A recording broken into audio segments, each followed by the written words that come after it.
کی گئی تھی۔ ایران اور امریکہ کے درمیان جو کشیدگی ہے اس کی جڑیں اسی خفیہ امریکی مداخلت میں موجود ہیں۔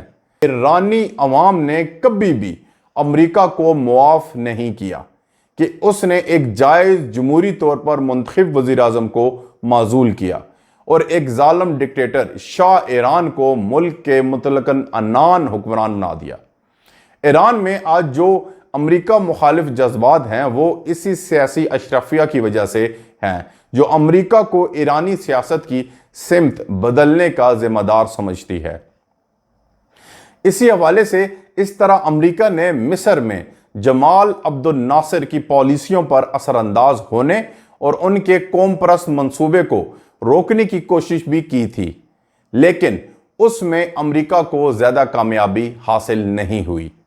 افغانستان میں مجاہدین کو امریکی حمایت سن 1979 میں افغانستان میں بغاوت کے ایک سال بعد سوویت فوج نے کمیونسٹ حکومت کی حمایت میں افغانستان پر حملہ کر دیا۔ ان کے خلاف مجاہدین نے ایک اسلامی مزاحمتی تحریک کے تحت جنگ شروع کی۔ یہ گروہ کمیونسٹ حکومت کا مخالف اور مسلم جہادی انتہا پسندوں پر مشتمل تھا اور اسے امریکہ، پاکستان، چین اور سعودی عرب سمیت دیگر ممالک کی حمایت حاصل تھی۔ سر جنگ کے دوران امریکہ ان ممالک میں شامل تھا جنہوں نے مجاہدین کو سب سے زیادہ ہتھیار اور مالی امداد فراہم کی تاکہ سوویت یونین کے مقاصد کو ناکام بنایا جا سکے۔ یہ سب کچھ تو سوویت یونین کو افغانستان میں شکست دینے کی غرض سے کیا جا رہا تھا، لیکن واشنگٹن نے اسے ایک اسٹریٹجک موقع کے طور پر دیکھا تاکہ سوویت اثر و رسوخ کو مشرق وسطی اور جنوبی ایشیا تک پھیلنے سے محدود کیا جا سکے۔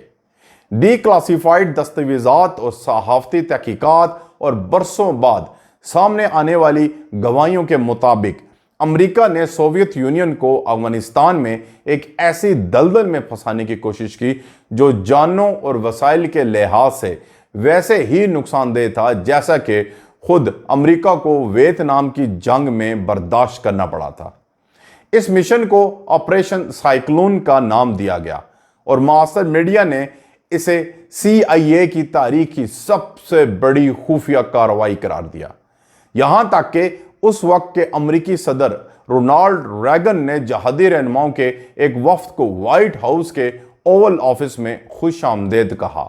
ستمبر 1988 میں 9 سالہ مداخلت کے بعد سوویت وزیر اعظم میخائیل نے افغانستان سے سوویت افواج کے انخلاء کا حکم دیا، لیکن اس کے بعد افغانستان مختلف دھڑوں اور ایک ایسی حکومت کے درمیان خانہ جنگی کی لپیٹ میں آ گیا جو سوویت یونین کی حمایت کے بغیر زیادہ دیر تک قائم نہ رہ سکی۔ یہ جنگ شدت اختیار کرتی گئی، یہاں تک کہ سن 1994 میں طالبان جنوبی شہر قندھار میں ابھرے اور جلد ہی انہوں نے خود کو ایک ایسی جماعت کے طور پر پیش کر کے مقبولیت حاصل کی جن کی صفوں میں پشتون نسل کے نوجوانوں کی بڑی تعداد شامل تھی۔ ان میں سے بہت سے رہنما وہ تھے جنہوں نے سوویت قبضے کے خلاف مجاہدین کی تحریک میں حصہ لیا تھا اور انہیں امریکہ سمیت دیگر ممالک سے اسلحہ اور امداد ملتی تھی۔ سن 1996 میں طالبان نے کابل پر قبضہ کر لیا۔ اس طرح سوویت افغان جنگ کے بعد کچھ سابق مجاہدین نے القاعدہ کے نام سے ایک تنظیم قائم کی جس کا مقصد اسلامی جدوجہد کو افغانستان سے باہر پھیلانا تھا۔ طالبان نے اس تنظیم اور اس کے رہنما اسامہ بن لادن کو پناہ دی۔ سر جنگ سے موجودہ دور تک توازن کی کوششیں یونیورسٹی آف الاباما کے شعبہ سیاست میں مشرق وسطی کے امور کے پروفیسر ولید حزبون کا کہنا ہے کہ سرد جنگ کے دوران امریکہ کی بیشتر مداخلتوں کو توازن پیدا کرنے کی کوششیں کہا جا سکتا ہے۔ انہوں نے مزید بتایا کہ یہ کوششیں ان تمام سیاسی قوتوں کے خلاف کی جاتی جو امریکہ اور اس کے اتحادیوں کے مفادات کے خلاف تھیں۔ لبنانی ماہر سیاسیات کے مطابق خلیجی جنگ 1990-1991 میں امریکہ کی قیادت میں کی جانے والی مداخلت بھی اسی کی ایک مثال ہے۔ یہ عراق کے کویت پر حملے کا توڑ کرنے کی ایک کوشش تھی۔ کویت کی خود مختاری بحال ہوئی اور سرد جنگ کے خاتمے کے بعد امریکی پالیسی سازوں اور خطے کے رہنماؤں کے درمیان باہمی سیکیورٹی کے تقاضوں کو پورا کرنے کے لیے بات چیت شروع ہوئی۔ تاہم ولید حزبون کا ماننا ہے کہ سابق صدر کلنٹن کے دور حکومت میں امریکہ نے ایک مختلف حکمت عملی اپنائی۔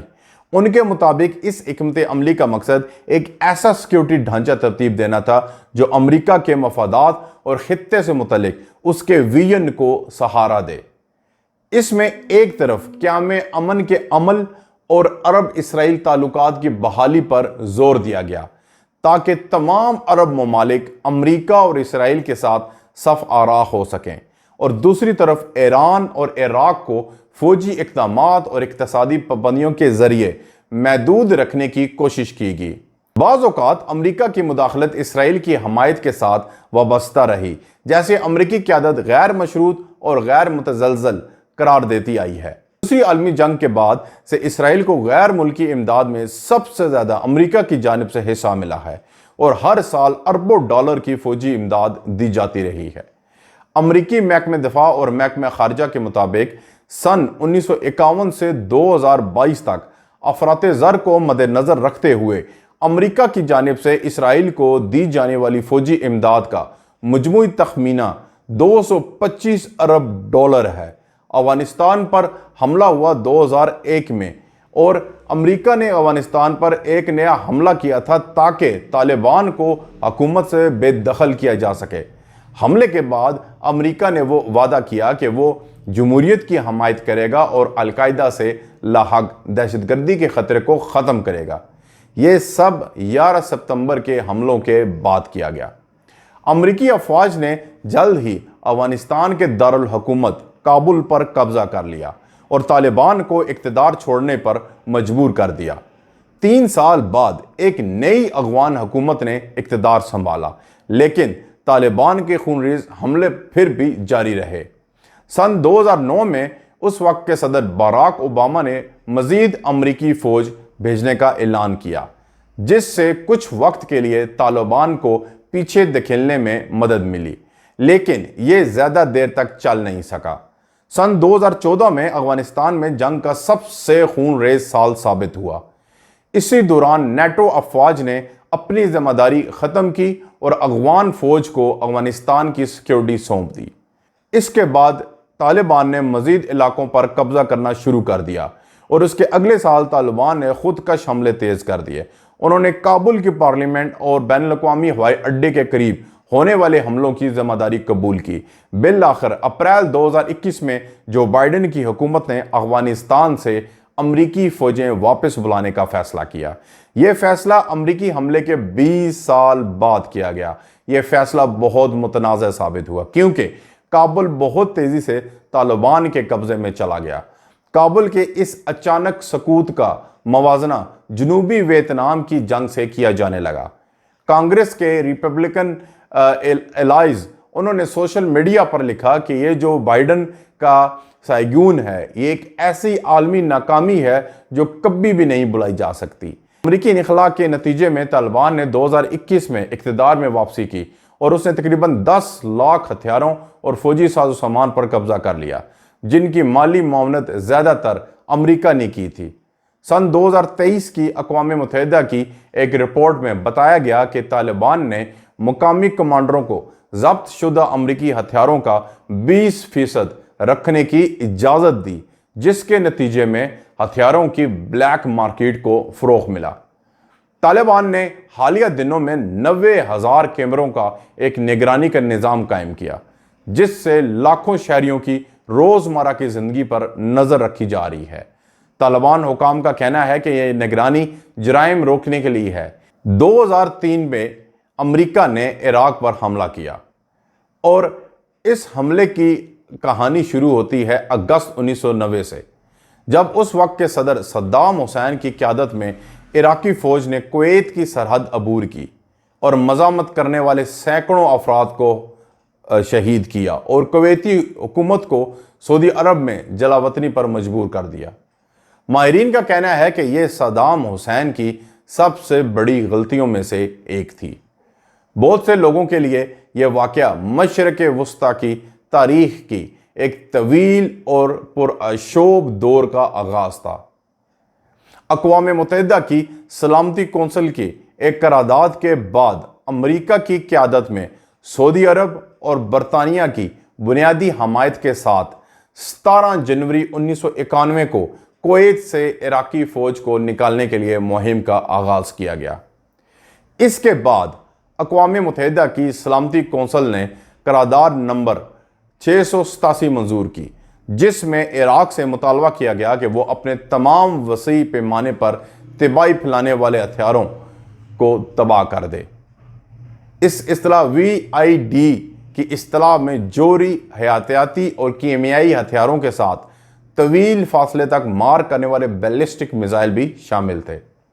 سن 1998 میں عراق نے اقوام متحدہ کے ہتھیاروں کے معائنہ کاروں کے ساتھ تعاون معطل کر دیا، اور جب امریکہ میں ورلڈ ٹریڈ سینٹر اور پینٹاگون پر حملے ہوئے تو اس وقت کے امریکی صدر جارج W بش نے عراق پر حملے کی منصوبہ بندی شروع کر دی۔ بش نے صدام حسین پر الزام لگایا کہ وہ وسیع پیمانے پر تباہی پھیلانے والے ہتھیاروں کو جمع کرنے اور بنانے کا سلسلہ رکھے ہوئے ہیں، اور دعویٰ کیا کہ ایران اور شمالی کوریا کے ساتھ عراق ایک بین الاقوامی شیطانی محور کا حصہ ہے۔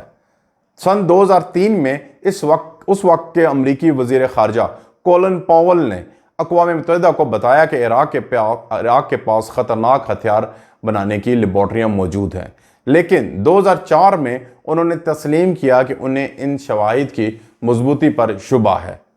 برطانیہ، آسٹریلیا اور پولینڈ نے اس حملے میں حصہ لیا، لیکن جرمنی، کینیڈا، فرانس اور میکسیکو سمیت کئی ممالک نے اس کی مخالفت کی۔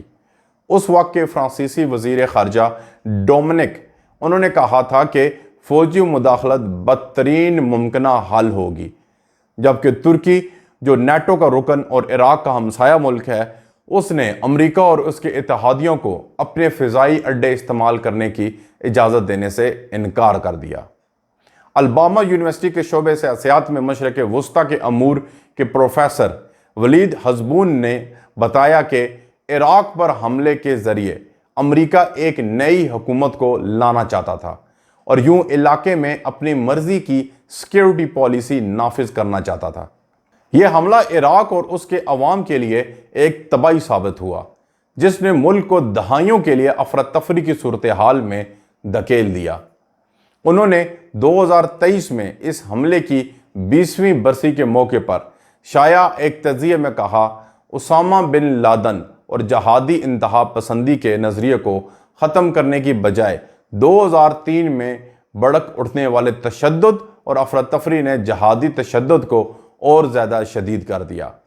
حملے کا ایک اور نتیجہ یہ تھا کہ القاعدہ، جو ایک وقت امریکی اور سنی قبائل کے اتحاد سے کمزور ہو چکی تھی، دوبارہ منظم ہوئی اور ایک اور زیادہ خون ریز تنظیم اسلامی ریاست کے طور پر ابھری۔ کسی کو بھی یہ معلوم نہیں کہ 2003 کے حملے کے نتیجے میں کتنے عراقی جاں بحق ہوئے۔ اس حملے کے بعد عام شہریوں کی ہلاکتوں کا ریکارڈ رکھنے والی ادارے عراق باڈی کاؤنٹ پروجیکٹ کے مطابق 2003 سے 2022 کے درمیان 2,09,000 عراقی شہری جاں بحق ہوئے۔ ان کا مزید کہنا تھا کہ اس علاقے کی سمت بدلنے کے لیے امریکہ کو چاہیے کہ وہ مشرق وسطی کے ممالک کے درمیان سیکیورٹی کو فروغ دینے کی علاقائی کوششوں کی حمایت کرے۔ انہوں نے مزید کہا کہ امریکہ کے عالمی مفادات شاید اس صورت میں بہتر ہو سکتے ہیں یا پورے ہو سکیں گے جب یہ خطہ اپنی علاقائی سلامتی کے بارے میں باہمی مفاہمت کی طرف بڑھے، نہ کہ امریکہ اور اس کے اتحادیوں کی زبردست فوجی طاقت کے ذریعے وہاں کوئی نیا علاقائی نظام مسلط کیا جائے۔